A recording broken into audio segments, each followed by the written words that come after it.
You'd be forgiven for thinking that this is the same game that Playdead put out 6 years ago.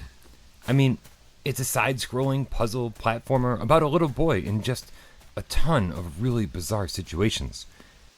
But it's the subtle differences that make Inside infinitely more disturbing than Limbo ever was.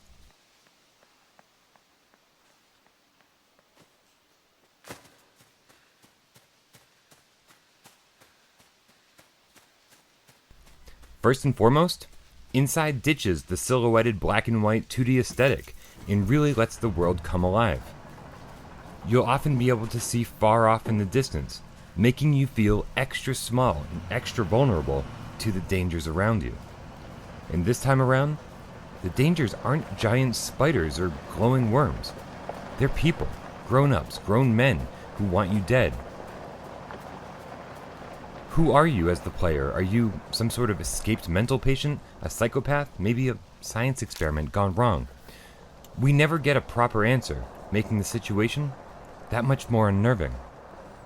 You're being hunted, and we're never quite sure why.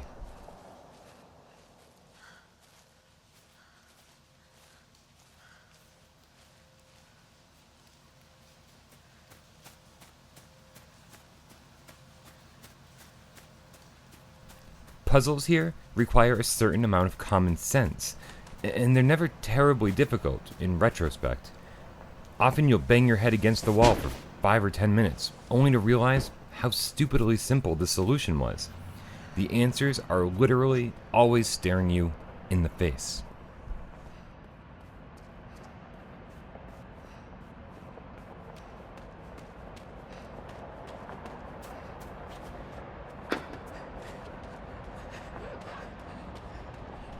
It should be noted that during the brief 3 or 4 hours you spend with Inside, you're going to die.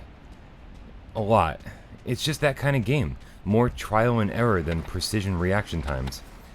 But you've got unlimited lives, and if possible, I recommend that you blast through this one in 1 or 2 sittings. Just get absorbed into the world and stay with it until the very end.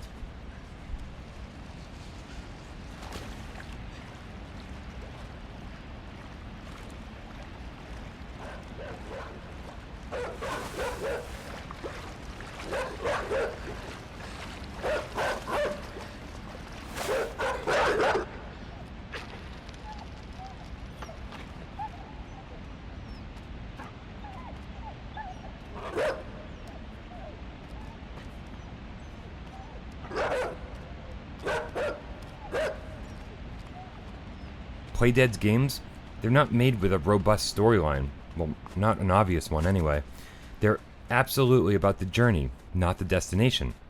So it's only fitting that I discovered the awesomeness of Limbo years ago on my Vita in a little hotel room somewhere in San Francisco. I had traveled to the West Coast all alone, and although I was there for some gaming events and parties, after all the craziness, I woke up on day 5, and it was raining, it was cold and exhausted. I was desperate for some time alone. And it was there, in that tiny San Franciscan room, headphones on and Vita in hand, that I encountered Limbo for the first time. It was a personal experience, and it was a meaningful one, which makes playing Inside on a 50-inch HD screen feel a little impersonal.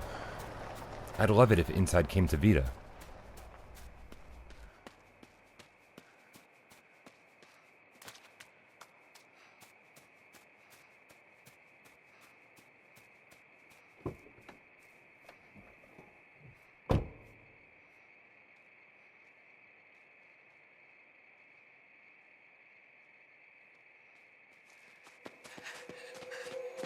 And if you came to this video looking for an actual review, well, here it is. This game's amazing. Go play it.